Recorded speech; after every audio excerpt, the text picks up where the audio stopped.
National Guard.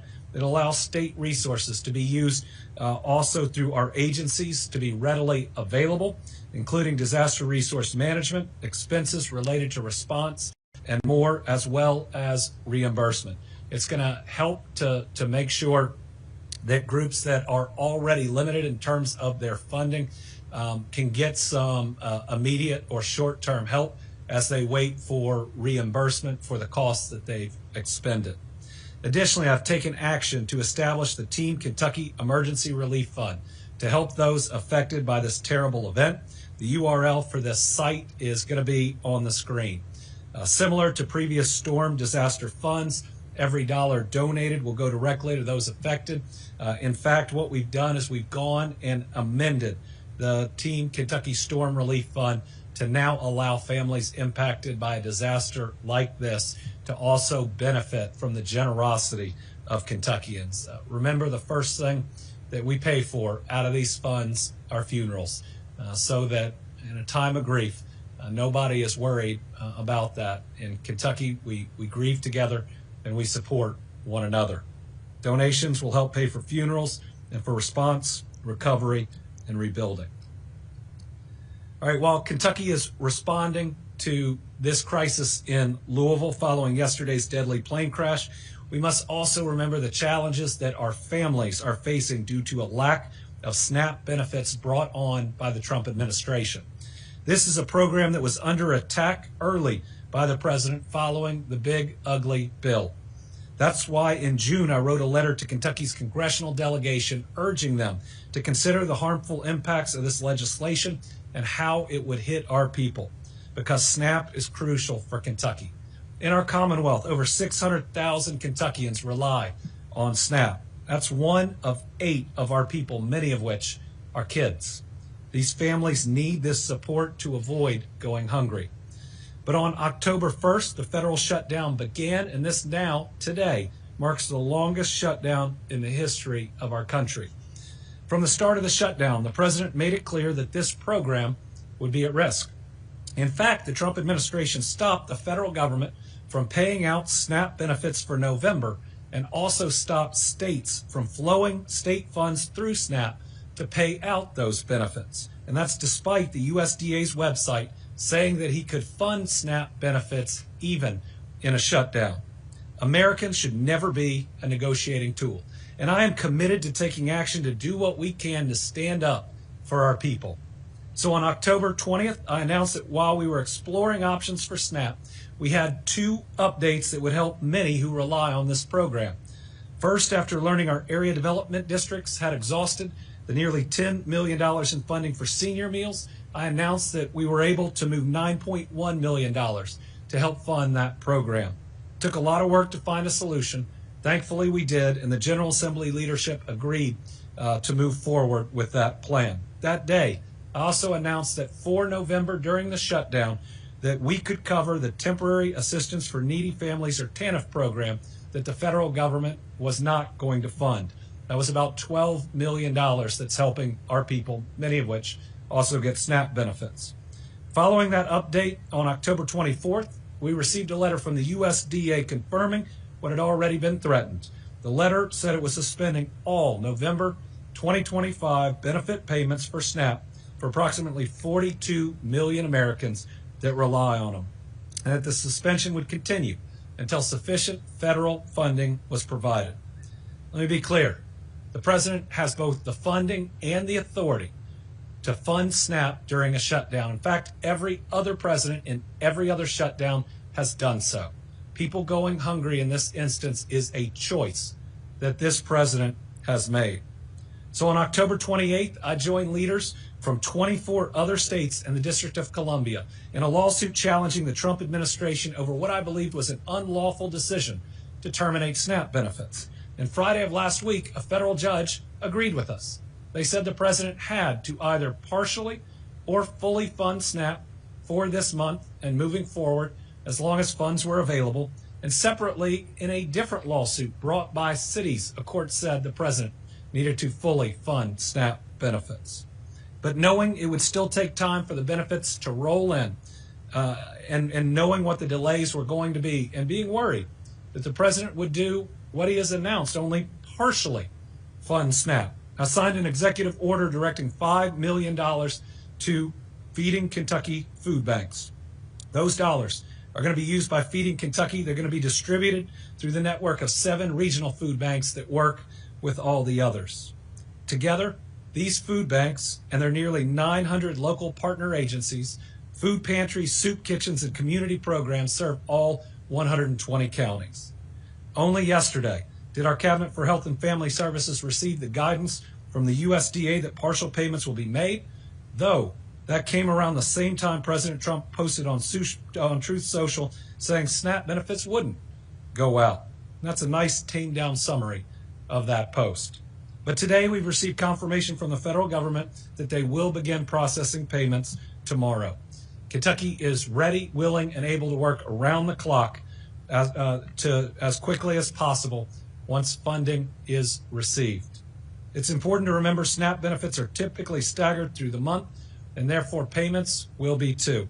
But I can assure you our teams will be working day and night to make it happen.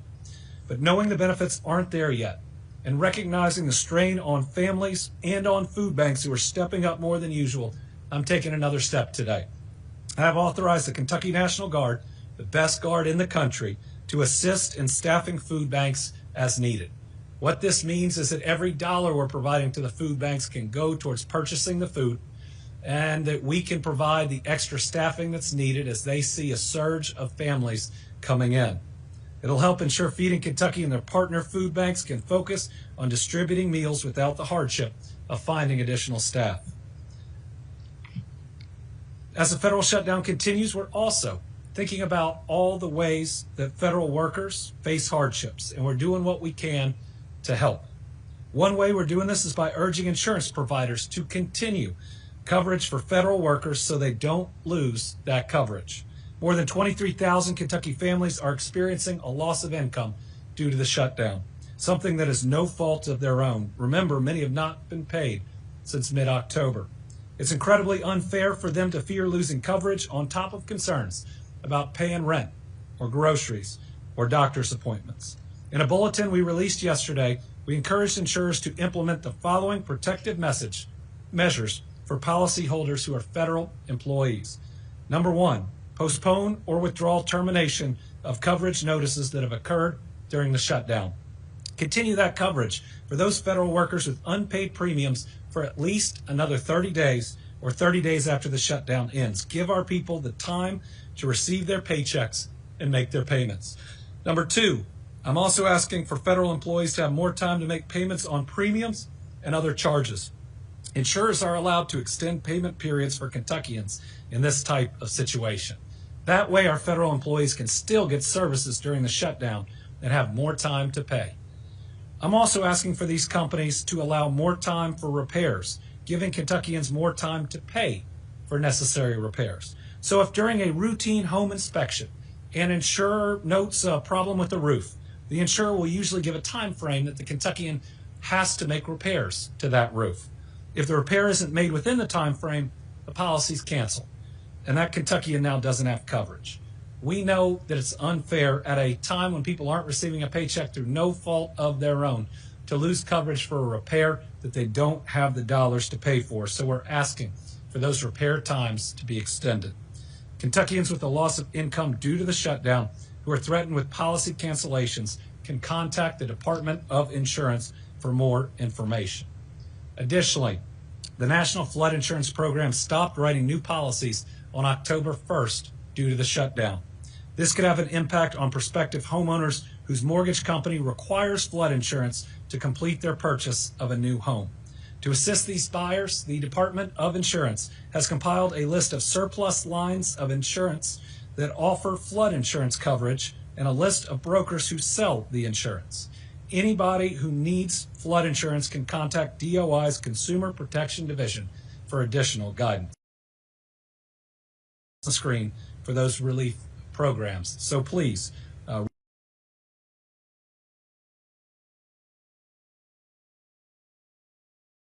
are thinking about safety. We're taking an additional step today to make Kentuckians safer. We have seen 3 straight years of decreases in drug overdose deaths, thank God. Last year, we saw our overdose deaths drop by 30%. We're going to our people. That's why this week, my administration is taking action to classify a dangerous form of kratom as a Schedule I narcotic. This will make the sale, distribution, and possession of this form of kratom illegal. This is a powerful and addictive drug that has no place in Kentucky. Because of this action, law enforcement and regulatory agencies can get this drug out of communities. Earlier this year, I took the same step with a drug called Designer Xanax. Every step we take to help protect the lives of our people and to continue to make progress in our fight of addiction is worth it. For those struggling with addiction, please remember there's help. Please visit findhelpnowky.org. We care about you. We love you. Help is right there. All right. Also, this last Saturday, we lost one of Kentucky's great leaders, our first and only female governor of Kentucky, a friend of mine, Governor Martha Lane Collins. She was a powerhouse, transforming our Commonwealth through major accomplishments, like bringing Toyota to U.S. site, and still, it's the largest Toyota manufacturing for us to build a strong future on, and her legacy will continue to benefit Kentucky families for generations. She was a proud Kentuckian, and she'll be greatly missed. As a kid, I got to see her in that role and the strength in which she governed. I remember getting the opportunity to go over to the governor's mansion. She had a dog named Jinx, but just a great person who later would provide good advice, a lot of support, and would continue the great foreign direct investment ties she had to benefit. Brittany and I are praying for her husband, Bill, for Steve, her son, the entire family, as we remember this remarkable leader who made honor Governor Collins are still underway, and we think we'll have more information in the next day or so. For now, we know that the former governor will lie in the old state capitol this Sunday, with the public able to pay their respects from noon until 3 p.m. We should have more information soon. Finally, our Team Kentucky All-Stars, over the last 5 years, we have been hit by a pandemic, by natural disasters, by mass shootings. We've been hit with a lot. And I think there's a saying that God saves his toughest challenges for his strongest soldiers. And I always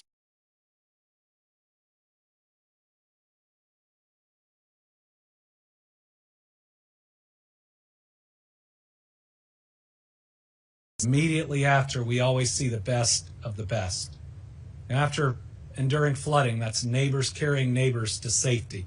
And certainly during this disaster, during this plane crash, it was a surge of brave, of well-trained, and of skilled first responders that took on a raging fire and have rendered the area so much safer in a very short period of time. They show everybody that you can come from, 15, 20 different fire departments, different groups, and you can work together seamlessly. 50 different fire trucks putting out the flames and then bravely walking through a dangerous area, going from what used to be a building to another what used to be a building, trying to find people. I got to watch the footage from the helicopter in real time, while that fire was still going on, of brave men and women moving through the area, trying to find people that needed help. So listen, our Team Kentucky All-Stars today and every day are all these first responders, both at the site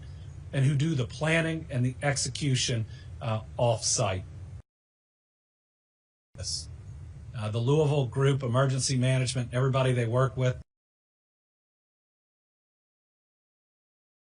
all on a first.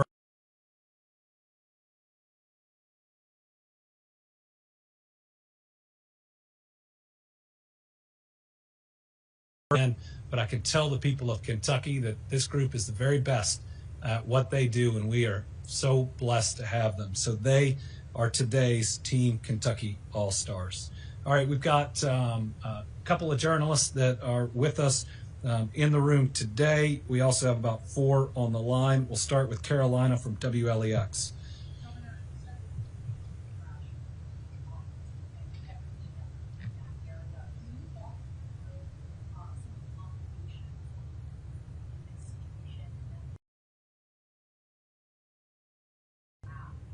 Yeah. So right now, we are tracking 9 fatalities. Will grow by at least 1.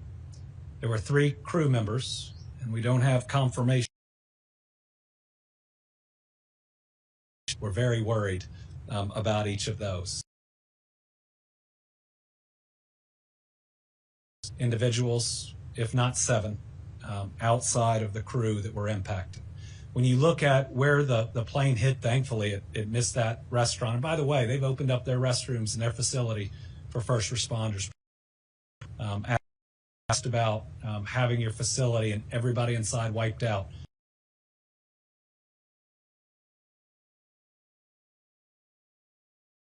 Two of the lesser populated businesses in the area. It hit the they have there and the tanks that they have that made the valves did go off. It did cause, we think, extra smaller explosions, but it appears they may have operated as intended to prevent it from being worse.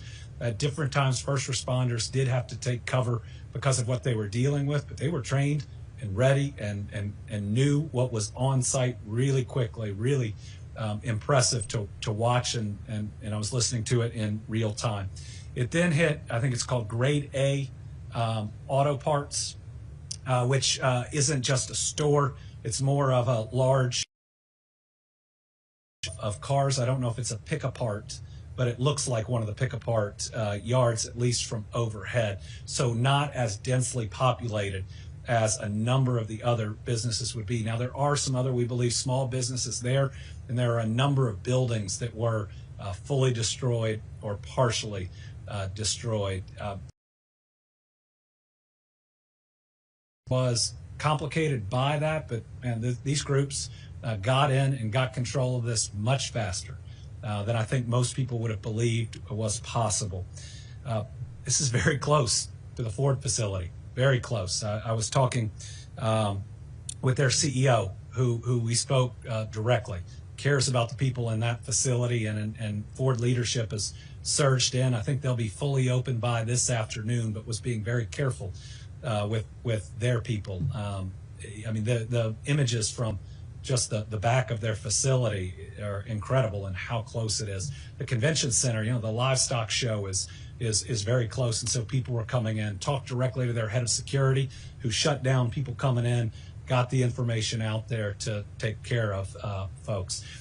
Louisville Emergency Management did a really good job, first with the 5-mile radius, but then very quickly being able to see where the smoke was going and give a smaller radius for that. And now it's down much tighter. And then we are doing water testing right now in and around the area. And everybody can rest assured that we're going to use all the best science for that and be able to tell them when everything is safe.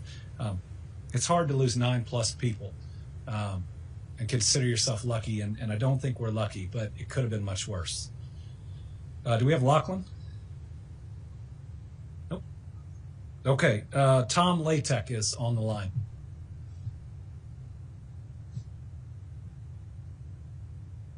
Thank you, Governor. I had to jump and get the unmute button there. I would like to hear your take on the election results in New York, New Jersey, and Virginia, and what you think that might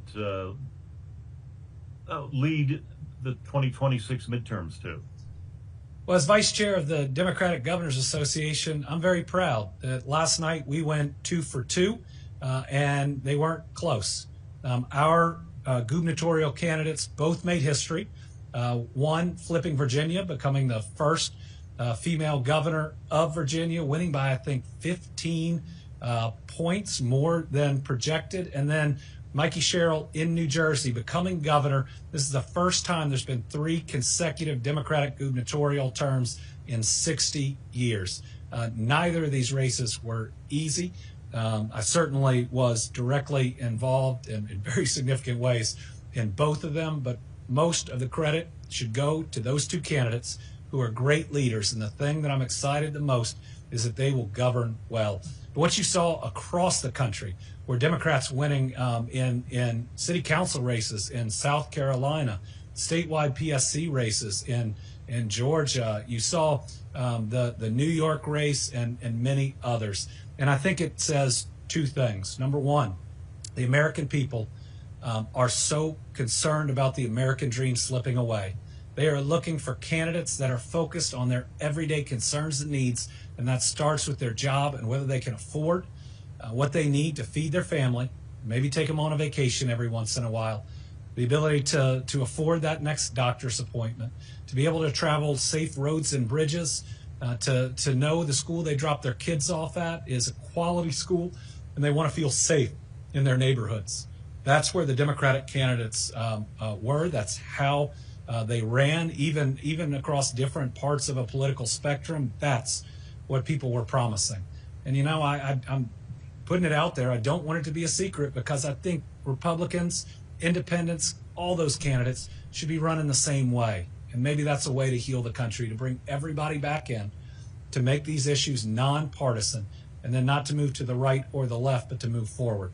But I think the other thing we saw was a very clear statement that politically, President Trump has been a failure in his first year of his second term.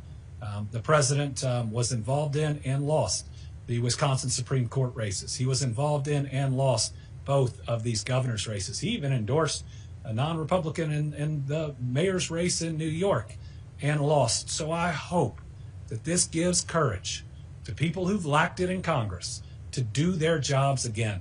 I'm not asking them to be a Democrat or an independent. I'm asking them to be a separate branch of government that believes in checks and balances and restores lawfulness to Washington, D.C. Just do your job. There's not a political advantage to not doing your job, and the people of the United States are watching. Okay, we've got WLKY. Okay, we have Sylvia Goodman.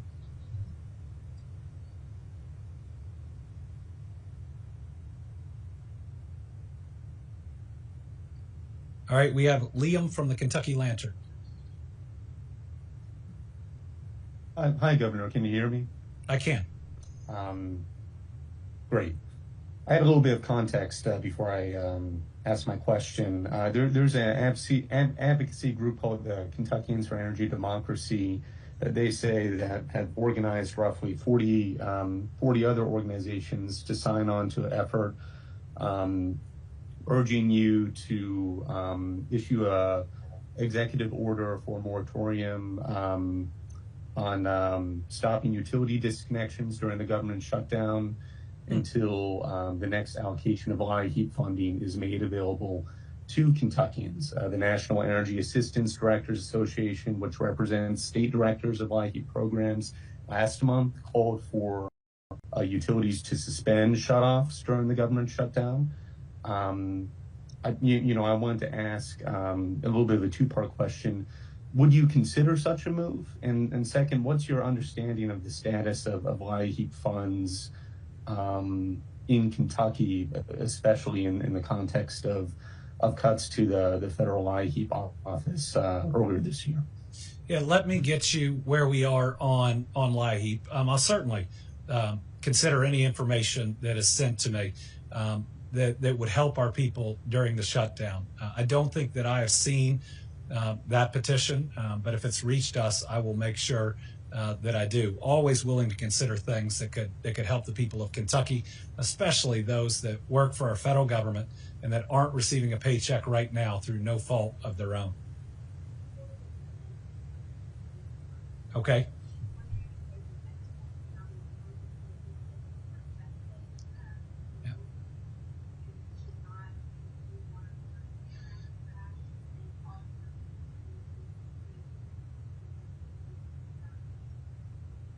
What's the last?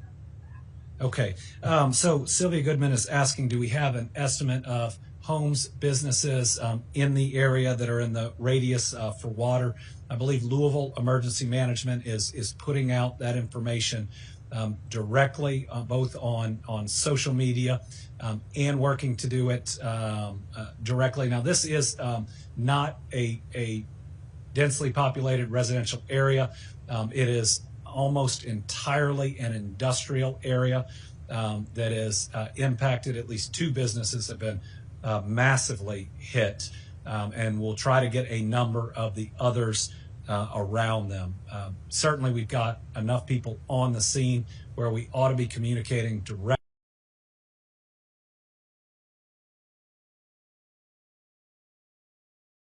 week with our Team Kentucky